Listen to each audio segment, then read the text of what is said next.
भवानी शंकरौ वन्दे श्रद्धा विश्वास रूपिणौ याभ्यां विना न पश्यन्ति सिद्धः स्वन्तः स्थमीश्वरम्। हर हर महादेव। हार्दिक स्वागत करता हूं आप सभी भगवत प्रेमी दर्शकों का आपके अपने ही YouTube चैनल जगत पिता शिव में। भगवान श्री चंडेश्वर महादेव जी की कृपा से आप सभी स्वस्थ सकुशल और प्रसन्न होंगे, ऐसा मुझे विश्वास है। नील प्रवाल रुचिरम विलसत् त्रिनेत्रम पाशारुणोत्पल कपाल त्रिशूल हस्तम अर्धांबिके चमनिशम प्रविभक्त भूषम बालेन्दुबद्ध मुकुटम प्रणमामि रूपम। अर्थात भगवान शिव जी का शरीर नीलमणि और प्रवाल के समान सुंदर नील लोहित वर्ण का है। उनके 3 नेत्र हैं, चारों हाथों में पाश, लाल कमल, कपाल और त्रिशूल हैं। आधे अंग में अंबिका जी और आधे में महादेव जी हैं। दोनों अलग अलग श्रृंगारों से सज्जित हैं। ललाट पर अर्धचंद्र है और मस्तक पर मुकुट सुशोभित है। हम ऐसे स्वरूप को नमस्कार करते हैं। आज का प्रस्तुत वीडियो भगवान शिव के एक महत्वपूर्ण स्तोत्र से संबंधित है। बहुत से दर्शक जनों ने निर्वाण षटकम स्तोत्र के संबंध में जानकारी मांगी थी, जो आद्य जगतगुरु भगवान शंकराचार्य जी द्वारा रचित है और बड़ा ही महत्वपूर्ण स्तोत्र है। वो निर्वाण षटकम का आप अर्थ सहित यदि पाठ करेंगे तो बहुत शीघ्र ही शिवोहम की भावना आप दृढ़ कर पाएंगे। इस स्तोत्र में बहुत अच्छे से व्याख्या की गई है कि एक मनुष्य कैसे अपने शरीर, अपने क्रियाकलापों से मुक्त होकर के शुद्ध चैतन्यांश के रूप में अपने आप को देख सकता है। वह व्यर्थ में ही शरीर का बंधन मानता है। ज्ञान का, अहंकार का, धन का, वैभव, ऐश्वर्य और प्रसिद्धि का बंधन अपने अंदर स्वयं बांधे हुआ है। इनके बंधन से उसने अपने आप को स्वयं बांध लिया है। निर्वाण षटकम जो स्तोत्र है वह सीधे इन्हीं विषयों पर चोट करता है। यदि आप इस स्तोत्र को कंठस्थ कर लें और नियमित इसका पाठ करें तो शब्द भी तो ब्रह्म का ही स्वरूप है। आप इस स्तोत्र को लगातार मानसिक रूप से यदि जाप करेंगे तो वो शब्द ब्रह्म अपना चमत्कार अवश्य दिखाएगा।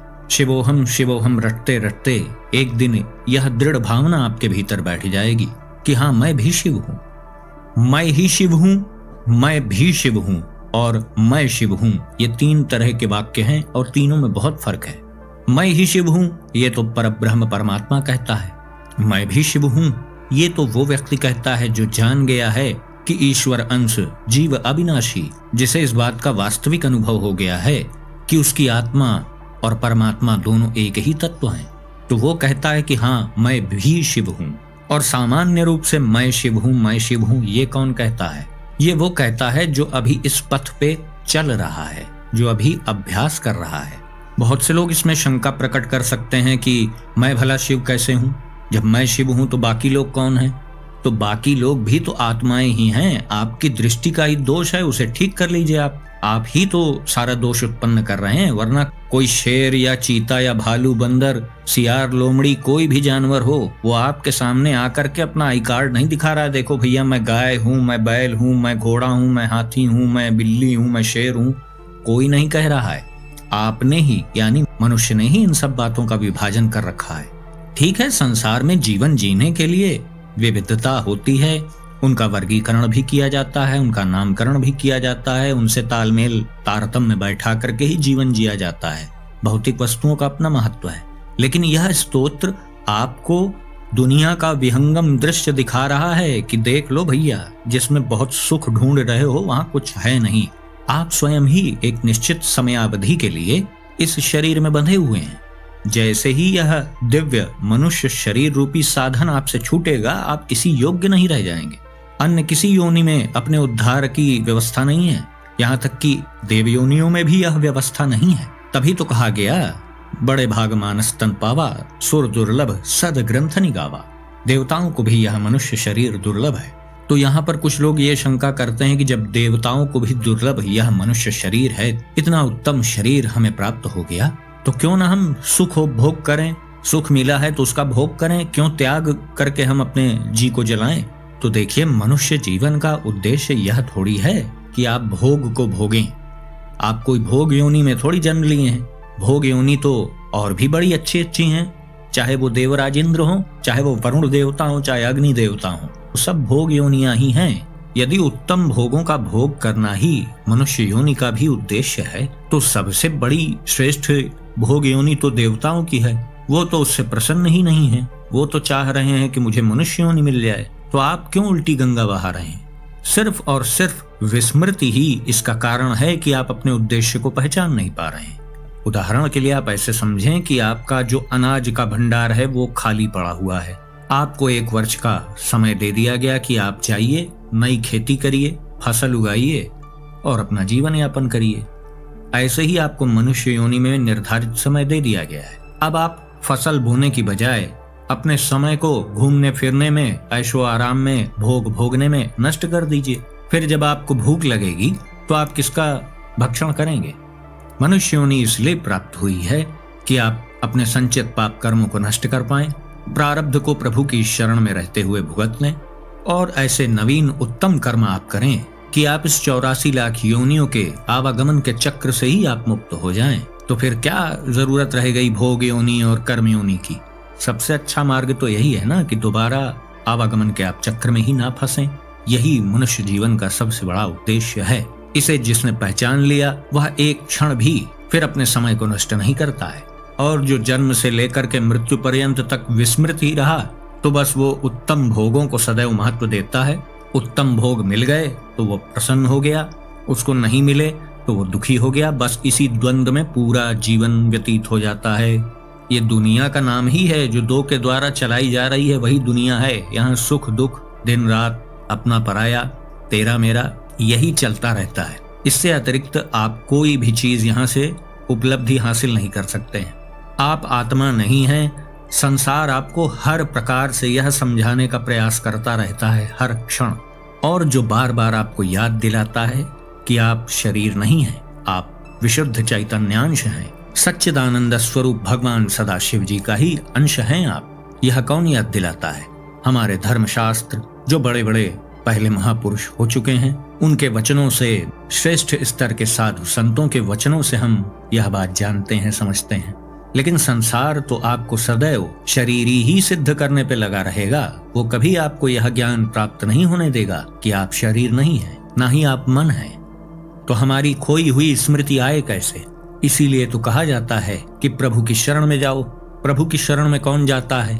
प्रभु की शरण में भी गिने चुने लोग जाते हैं। अधिकांश लोग तो वही होते हैं जो अपनी मनोकामनाओं की पूर्ति के लिए, धन प्राप्ति के लिए, दुख निवृत्ति, कष्ट निवृत्ति के लिए जाते हैं। बहुत कम और थोड़े लोग हैं जो मुक्ति के उद्देश्य से प्रभु की शरण में जाते हैं। यद्यपि भगवान को किसी भी मनुष्य के उद्देश्य से कोई लेना देना नहीं। आप धन की कामना रखेंगे और उचित विधियों का पालन करेंगे तो आपकी इच्छा पूर्ण की जाएगी। आप ज्ञान प्राप्ति की इच्छा रखेंगे तो आपकी वह इच्छा भी पूर्ण की जाएगी, क्योंकि प्रभु किसी की इच्छा में, उसकी फ्री विल की जो उसे छूट मिली हुई है, उसमें वो दखल नहीं देते हैं। जैसे एक श्रेष्ठ गुरु जो आपका परम शुभ चिंतक है, वर्ष भर आपको पढ़ाता है, लेकिन परीक्षा कक्ष में वो आपकी कोई मदद नहीं करता है। भले वो आपके सामने ही खड़ा हो, बल्कि वो धैर्य पूर्वक आपको परीक्षा देने देता है। वो आपको बताता नहीं है आकर के कि बेटा ये उत्तर तुमने गलत लिख दिया है, इसे काट के सही कर दो। ऐसा तो करता नहीं वो। वैसे ही भगवान भी हमें इस खेल में उलझा करके बस हमारी क्रिया विधि का दूर से अवलोकन करते रहते हैं। हाँ, जो उनके प्रति जिज्ञासा रखता है तो विभिन्न माध्यमों से उसकी जिज्ञासा को शांत भी प्रभु ही कराते हैं। कभी किसी संत के रूप में, किसी साधु के रूप में, किसी श्रेष्ठ मार्गदर्शक या गुरुजन के रूप में, या अनायास ही राह चलते ही कोई आपको टकरा जाएगा और कोई विचित्र बात बता करके आपसे वो तुरंत आगे बढ़ जाएगा। ऐसा भी होता है, बहुत से लोगों के जीवन में हुआ है कि उन्हें कोई दिव्य जानकारी, जहां वो साल 2 साल से चिंतन कर रहे थे, उनको उस प्रश्न का जवाब नहीं मिल रहा था, अचानक उनसे कोई व्यक्ति टकराया और उसे बताया और वो चला गया। इस प्रकार से प्रभु अपने भक्तों का मार्गदर्शन करते हैं। लेकिन जब प्रभु को यह विश्वास हो जाता है कि इसका लक्ष्य तो पक्का है, हाँ इसे मार्ग नहीं मिल रहा है, तब वो आपको मार्ग बताते हैं। लेकिन जिनका लक्ष्य ही पक्का नहीं है, बस आज प्रभु का मंदिर सामने दिख गया तो प्रणाम कर लिया, कल नहीं दिखा तो नहीं प्रणाम किया, तो इस तरीके का लचीला उद्देश्य जिनका है, कभी माया में लिप्त हो रहे हैं, कभी भगवत प्राप्ति की दिशा में चलना चाह रहे हैं, तो ऐसे भ्रमित लोगों को प्रभु कोई खास महत्व नहीं देते हैं। हाँ, जिनका उद्देश्य पक्का हो चुका है और जो प्रभु की सच्ची शरणागति ले चुके हैं, उनका पल प्रतिपल मार्गदर्शन प्रभु करते हैं। तो आइए अब जानते हैं आद्य जगत गुरु भगवान शंकराचार्य जी द्वारा रचित निर्वाण षटकम स्तोत्र के विषय में। बहुत कठिन संस्कृत नहीं है इस स्तोत्र की, आप सभी लोग अच्छा अभ्यास करके इसका शुद्ध पाठ कर सकते हैं। मैं यहाँ पर शुद्ध पाठ करके आप सबको दिखा दे रहा हूँ, फिर इसको बारंबार आप सुनेंगे तो इसका उच्चारण बिल्कुल आपको क्लियर हो जाएगा। इस स्तोत्र में कुल 6 पद हैं, तभी तो षटकम इसका नाम है। जिसमें 8 पद होते हैं उसे अष्टक कहा जाता है। इसमें 6 पद हैं और यह निर्वाण यानी मुक्ति से संबंधित है, इसीलिए इसे निर्वाण षटकम स्तोत्र कहा जाता है। इसका पहला पद है मनोबुद्धि अहंकार चित्तानि नाहं न च श्रोत्र जिह्वे न च घ्राण नेत्रे न च व्योम भूमिर्न तेजो न वायुः चिदानंद रूपः शिवोहम शिवोहम। अर्थात मैं मन, बुद्धि, अहंकार और स्मृति नहीं हूँ, न मैं कान, जिह्वा, नाक और नेत्र ही हूँ, न मैं आकाश हूँ, न मैं भूमि, तेज और वायु ही हूँ। मैं तो चैतन्य रूप हूँ, आनंद हूँ, शिव हूँ, शिव हूँ। इसका दूसरा पद है न च प्राण संज्ञो न वै पंचवायु न वा सप्त धातु न वा पंचकोशः न वाक्पाणिपादम न चोपस्थपायुः चिदानंद रूपः शिवोहम शिवोहम। न मैं मुख्य प्राण हूँ, यहाँ पे प्राण का अर्थ प्राणवायु से है, भ्रमित नहीं होइएगा आप लोग। न मैं मुख्य प्राण हूँ और न ही मैं पंच प्राणों में यानी प्राण, उपान, अपान, व्यान, समान नाम की जो 5 वायुएं होती हैं उनमें से भी मैं कोई नहीं हूँ। न मैं सप्त धातुओं में से कोई हूँ यानी त्वचा, मांस, मेदा, रक्त, पेशी, अस्थि, मज्जा आदि में भी मैं नहीं हूँ। और न मैं पंचकोशों में यानी जो हमारे पंचकोश होते हैं, अन्नमय कोश, मनोमय कोश, प्राणमय कोश, विज्ञानमय कोश, आनंदमय कोश, इन पंचकोशों में से भी मैं कुछ नहीं हूँ। न मैं वाणी हूँ, न हाथ पैर हूँ और न मैं जननेन्द्रिय हूँ, न गुदाद्वार हूँ। मैं तो चैतन्य रूप हूँ, आनंद हूँ, शिव हूँ, शिव हूँ। तीसरा पद है न मे द्वेष रागौ न मे लोभ मोहौ मदो नैव मे नैव मात्सर्य भावः न धर्मो न चार्थो न कामो न मोक्षः चिदानंद रूपः शिवोहम शिवोहम। अर्थात न मुझ में राग है और न द्वेष ही है, ना ही लोभ और मोह और ना ही मुझ में मद ही है, ना ही ईर्ष्या की भावना, न मुझ में धर्म, अर्थ, काम और मोक्ष की ही भावना है। मैं चैतन्य रूप हूँ, आनंद हूँ, शिव हूँ, शिव हूँ। चौथा पद है न पुण्यम न पापम न सौख्यम न दुखम न मंत्रो न तीर्थो न वेदा न यज्ञाः अहम भोजनम नैव भोज्यं न भोक्ता चिदानंद रूपः शिवोहम शिवोहम। अर्थात न मैं पुण्य हूँ, न पाप, न सुख और न दुख, न मंत्र, न तीर्थ, न वेद और न यज्ञ ही हूँ। मैं न भोजन हूँ, न भोज्य यानी खाया जाने वाला हूँ और न भोक्ता यानी खाने वाला हूँ। मैं तो आनंद हूँ, शिव हूँ, शिव हूँ। पांचवा पद है न मे मृत्यु शंका न मे जाति भेदः पिता नैव मे नैव माता न जन्म न बंधुर्न मित्रम गुरुर्नैव शिष्यः चिदानंद रूपः शिवोहम शिवोहम। अर्थात न मुझे मृत्यु का भय है, न मुझ में जाति का कोई भेद है, न कोई पिता है, न माता है, न मेरा जन्म हुआ है, न बंधु है, न मित्र है, न कोई गुरु ही है और न कोई शिष्य ही है। मैं चैतन्य रूप हूँ, आनंद हूँ, मैं शिव हूँ, मैं शिव हूँ। छठवां पद है अहम निर्विकल्पो निराकार रूपः विभुर्व्याप्य सर्वत्र सर्वेन्द्रियाणाम सदा में समत्वम न मुक्तिर्न बंधः चिदानंद रूपः शिवोहम शिवोहम। अर्थात मैं समस्त संदेहों से परे, बिना किसी आकार वाला, सर्वगत, सर्वव्यापक, सभी इंद्रियों को व्याप्त करके स्थित रहता हूँ। मैं सदैव समता में स्थित हूँ, न मुझ में मुक्ति है और न ही बंधन है। मैं चैतन्य रूप हूँ, मैं आनंद हूँ, मैं शिव हूँ, मैं शिव हूँ। तो इस प्रकार से आपने देखा कि निर्वाण षटकम के जो 6 पद हैं उसका अर्थ यदि आप गहराई से समझें तो वो कितनी चतुराई से आपको समझाने का प्रयास कर रहा है कि आप आज तक अपने आप को जो समझ रहे हैं वह तो आप बिल्कुल ही नहीं है।